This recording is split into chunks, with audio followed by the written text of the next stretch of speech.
Maksudnya kita punya batu bara, kita punya nikel, Indonesia mau jadi raja baterai, Indonesia mau nanti mau swasembada energi lah dengan semua minerals yang kita miliki. Kalau sekarang nih update-nya kayak gimana sih Bang? Apakah kita memang still rich dalam tanda kutip? Karena kata-kata banyak kata-kata netizen dibilang Indonesia nih berada di atas surga gitu ya. Karena source di dalamnya begitu kaya. Jadi dulu pembangunan dan pertumbuhan ekonomi kita itu karena kita melakukan bersumberkan ekstraktif. Jadi tambang aja, ore aja.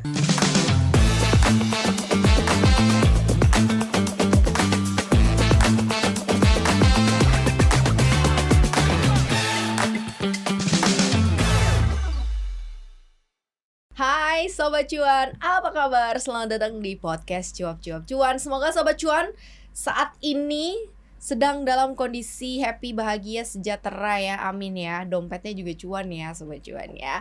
Nah Sobat Cuan, generasi masa kini Indonesia nih yang sering banget nonton Cuap-Cuap Cuan kan kepengen banget bahas, Kak bahas dong B50, Kak bahas dong soal ketahanan energi Indonesia, Kak bahas dong ini, Kak bahas dong. Aku akan menjawab itu. Bukan aku ya, aku bayar utang-utangku aja buat kalian semua ya. Karena hari ini podcast Cuap-Cuap Cuan spesial banget karena aku kedatangan Bapak Bambang Patijaya, Ketua Komisi 12 DPR RI. Apa kabar? Kabar baik Mbak Maria. Sehat Bang? Sehat. Kalau sama anak muda bro dong Bang ya, bro. Boleh bro. Tapi ini gak sih banyak fansnya gak sekarang? Iya, pertanyaannya gitu.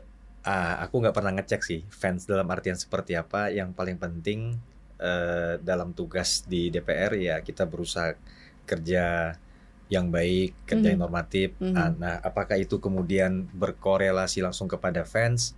Nggak tahu juga. Gitu. Mudah-mudahan hal yang positif lah yang tercitra daripada kami. Tapi masyarakat atau kan masyarakat Indonesia sekarang kan kalau mungkin di level produktifnya kan masih pada muda-muda ya Bang. Yeah. Ini gak sih, ada yang sering ketemu sama abang gitu, kayak ngobrol, terus akhirnya oh ternyata kayak gini di kepalanya anak-anak muda. Iya mungkin kalau saya balik ke dapil, sering ketemu dengan masyarakat, kita banyak menjelaskan beberapa hal lah terkait dengan persoalan-persoalan energi. Kemudian mungkin kepada terutama mahasiswa-mahasiswa ya, saya kalau balik ke dapil tuh sering kali ketemu dengan anak-anak BEM, anak-anak baik organisasi, baik itu PMII, HMI, kemudian juga yang lainnya.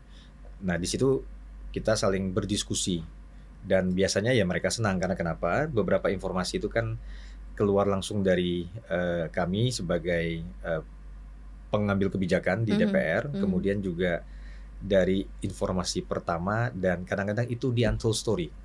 Cerita-cerita yang tak terceritakan di publik seperti itu. Di belakang layar ya Bang ya. Kita jangan bilang di belakang layar lah. Ada hal-hal yang mungkin kadang-kadang tidak bisa kita ceritakan secara luas karena mungkin memberikan dampak-dampak tertentu seperti itu. Kalau anak-anak muda ini kemudian ketemu Abang, dia biasa ngobrolin soal energi.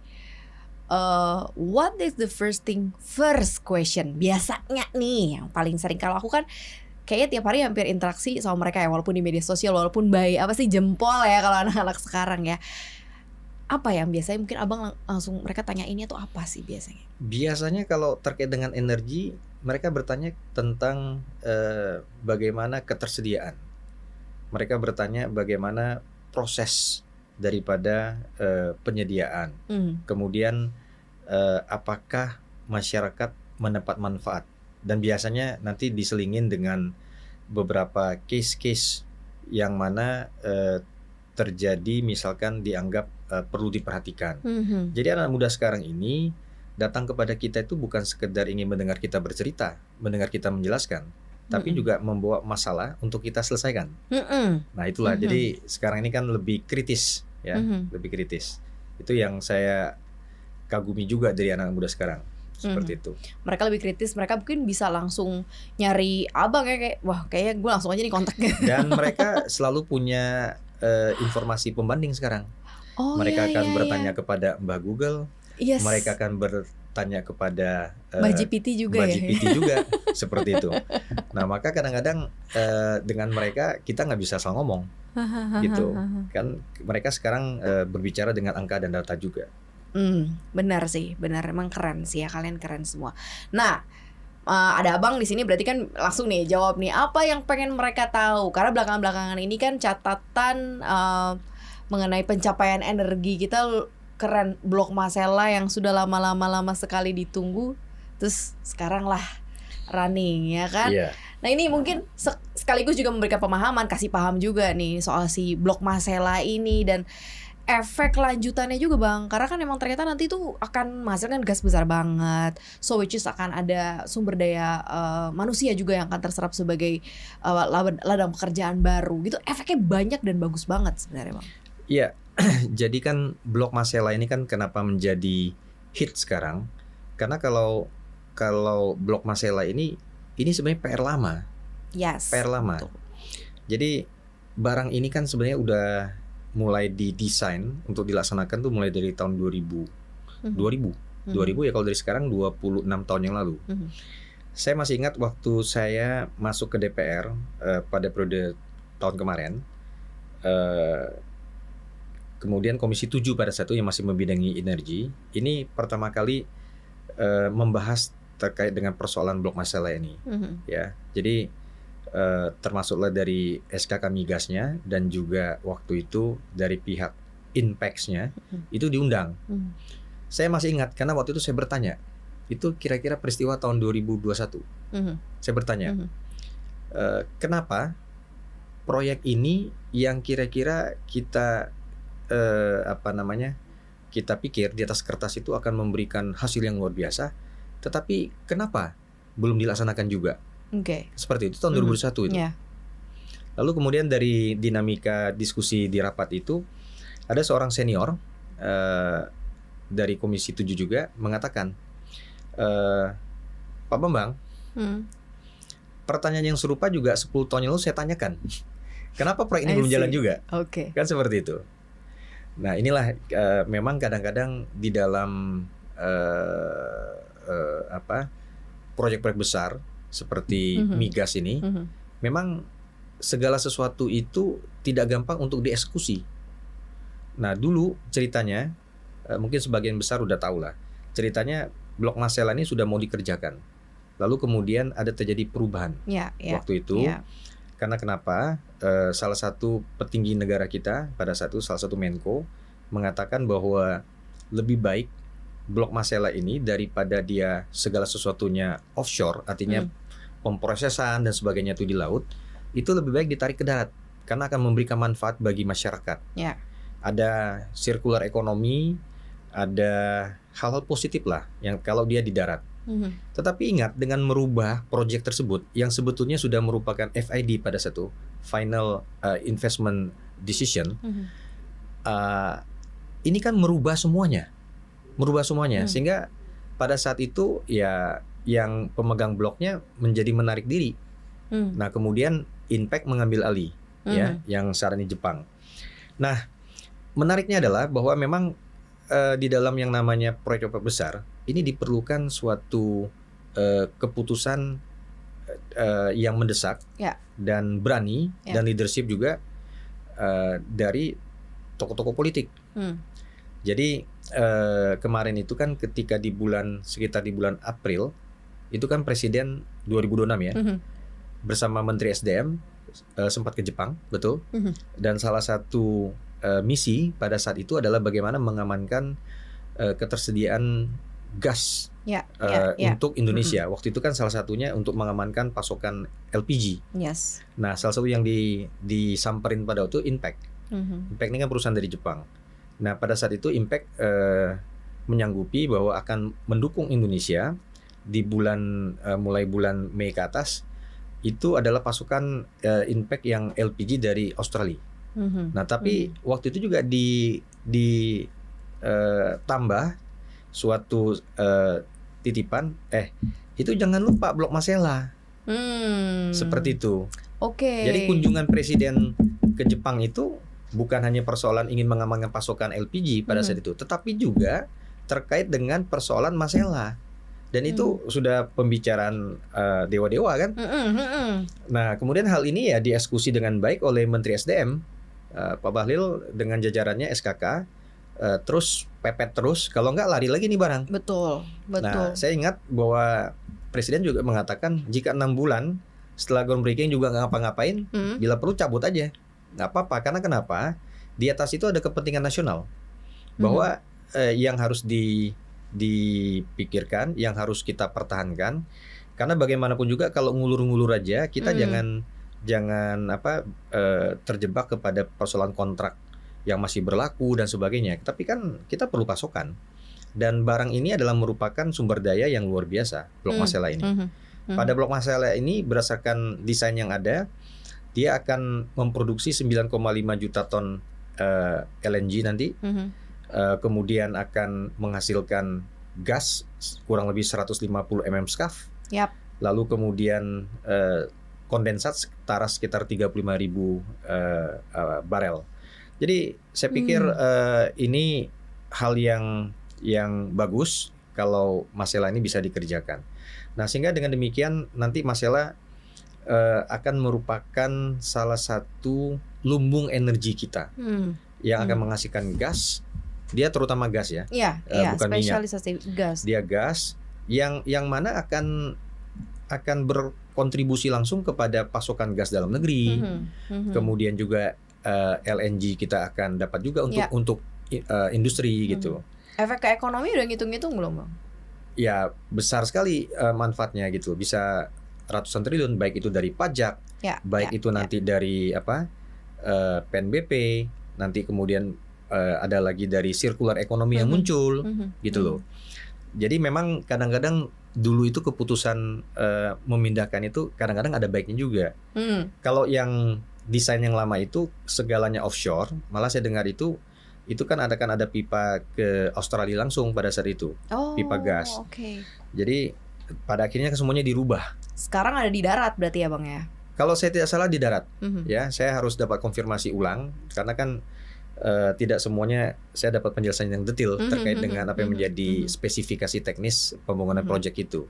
Tetapi secara umum ya manfaat-manfaat kapasitas itu kami sudah mendapat informasi lah seperti itu. Jadi efek nanti ini buat next generation dengan adanya Masela ini nih mungkin kalau misalnya mereka terus nanti apa gas lebih murah atau apa nih nanti biasanya kan gitu nih, sesimpel itu pemikirannya, Bang. Pertama pasokan akan lebih mantap lah.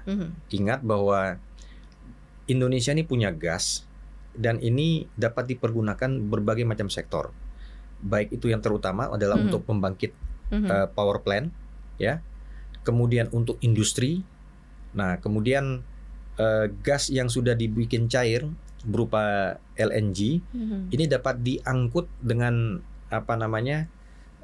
tanker-tanker kargo, ya. Ini bisa juga dipergunakan untuk kebutuhannya sangat luas, terutama sekali lagi ya untuk industri.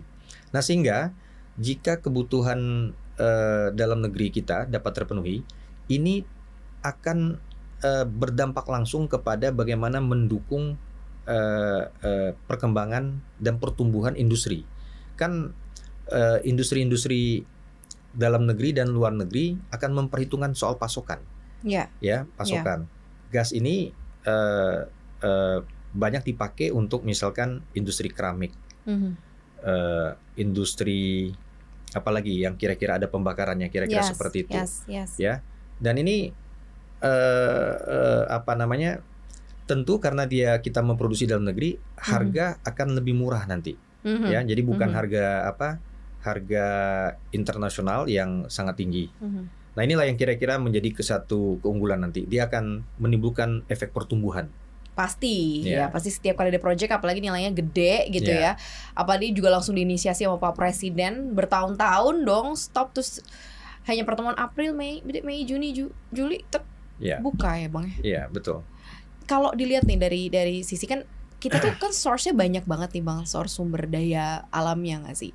Maksud kita punya batu bara, kita punya nikel, Indonesia mau jadi raja baterai, Indonesia mau nanti mau swasembada energi lah dengan semua minerals yang kita miliki. Kalau sekarang nih update-nya kayak gimana sih, Bang? Apakah kita memang still rich dalam tanda kutip, karena kata-kata banyak kata-kata netizen dibilang Indonesia ini berada di atas surga gitu ya. Karena source di dalamnya begitu kaya.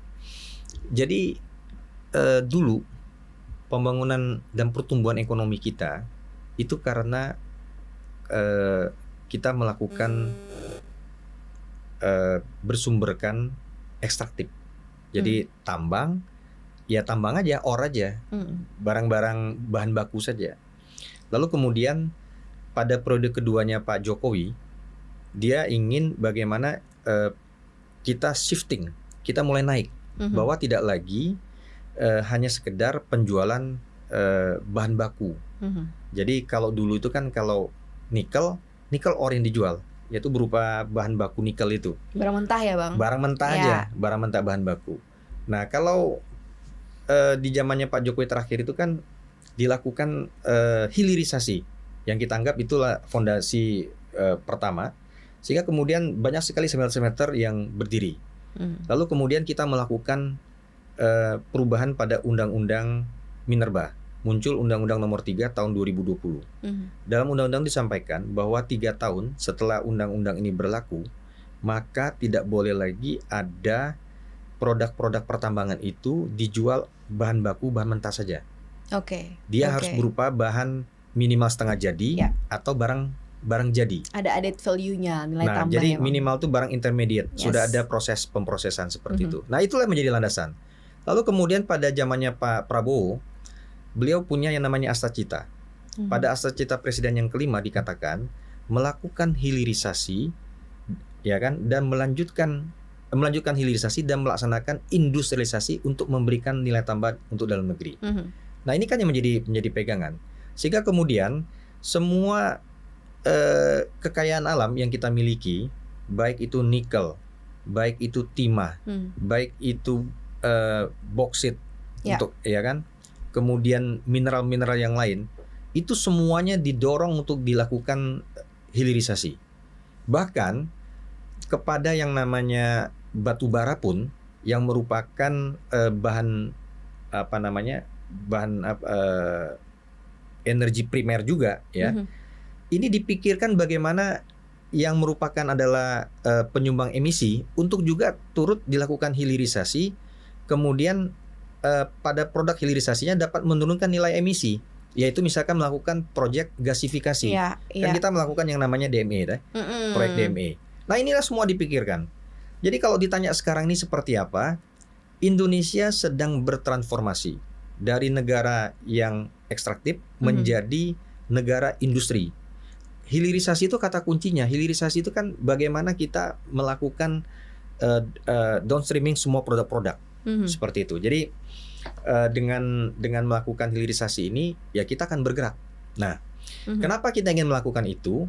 Karena Indonesia harus menjadi negara maju. Kan kita cita-citanya seperti itu. Ya, betul. Bahwa di tahun 2045 kita sudah bercita-cita minimal income per kapita kita sudah 10.000. Ya, kemudian kita sudah masuk dalam kelompok negara maju. Nah, kalau sekarang seperti apa? Sekarang arahnya sudah ada, tapi kita masih terkendala satu hal. Kita perlu satu lompatan. Sekarang ini, kalau kita berlama-lama pada situasi dengan pertumbuhan ekonomi 5%, kita terjebak kepada yang dinamakan dengan middle income trap. Middle income trap itu banyak dialami oleh negara-negara berkembang. Dia akan berkutat pada angka-angka pertumbuhan ekonomi seperti itu. Nah, kita lihat bagaimana China melompat luar biasa di dalam 30 tahun. Dalam 30 tahun itu rata-rata pertumbuhan ekonomi dia belasan persen. Nah, sehingga kita lihat bagaimana China di tahun 70-an adalah negara miskin dan lebih miskin dari kita, lebih miskin daripada Indonesia. Income per kapita kita lebih besar, kita lebih maju daripada Cina, ya. Tetapi lompatan yang mereka lakukan dalam 30 tahun ini udah luar biasa. Karena kenapa? Pertumbuhan ekonominya luar biasa. Dan mereka melakukan yang namanya hilirisasi itu dalam semua aspek, ya.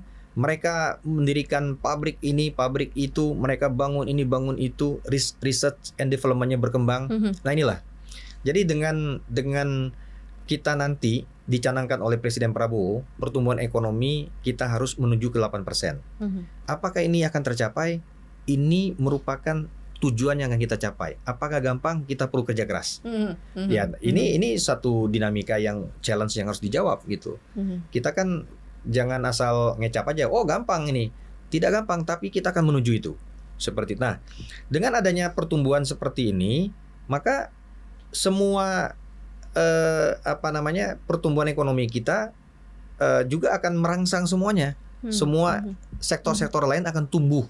Dan ini akan membawa Indonesia kepada yang namanya negara maju dengan yang tadinya dulunya kita hanya ekstraktif, menjual barang-barang tambang apa adanya, lalu kemudian menjadi negara industri dengan melakukan hilirisasi.